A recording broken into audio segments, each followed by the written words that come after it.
Hujannya mobil Alphard ini. Mobil ini. Mobil kejebak. Mobil lagi kejebak. Pengemudi Alphard yang terobos jalan dicor akhirnya terungkap sosoknya. Profesi asli pengemudi Alphard terobos jalan dicor itu ternyata bukanlah pengacara. Awalnya sempat ramai menantang para warga.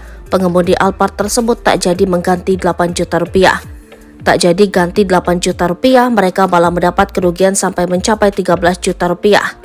Terbaru, Kapolsek Ilir Barat 1 Kompol Ginanjar alias Sukmana mengatakan peristiwa itu terjadi pada Jumat 15 Desember 2023. Warga yang kesal sempat terlibat cekcok dengan pengemudi mobil Alphard tersebut.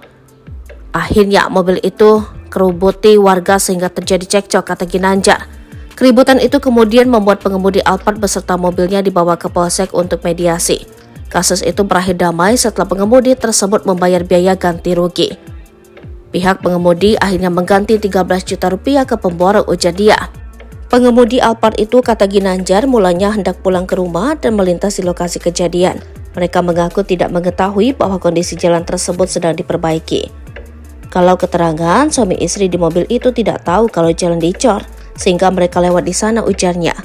Sempat beredar kabar bahwa pengemudi itu dalam keadaan mabuk, namun Ginanjar membantah kabar tersebut. Tidak mabuk, normal, dia juga bukan pengacara tapi pengusaha, jelasnya. Di sisi lain, warga bernama Maturdi juga sempat mengatakan pengemudi tak mendengarkan peringatan warga dan tetap memilih melintasi jalan tersebut. Sudah diperingatkan warga dari depan, bahkan sudah 3 orang yang ngasih tahu tapi dia tetap nekat, ujar Maturdi. Akibatnya mobil tersebut terjebak selama 3 jam di dalam kubangan jalan yang sedang dicor.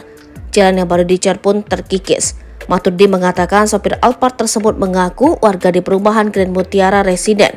Namun ia enggan menunjukkan KTP saat dimintai warga.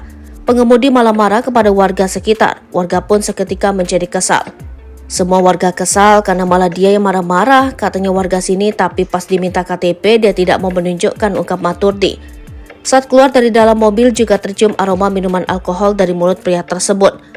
Dari mulutnya tercium bau alkohol dan di dalam mobil ada perempuan 1 orang, tidak tahu itu siapanya, dia ibunya. Pengemudi Alphard tersebut juga mengaku sebagai pengacara. Namun ia lagi-lagi ogah menunjukkan kartu tanda pengenal pengacara ketika diminta untuk diperlihatkan. Dia juga bilang kalau dia pengacara tapi tidak mau menunjukkan kartu tanda anggota atau pengenalnya, katanya.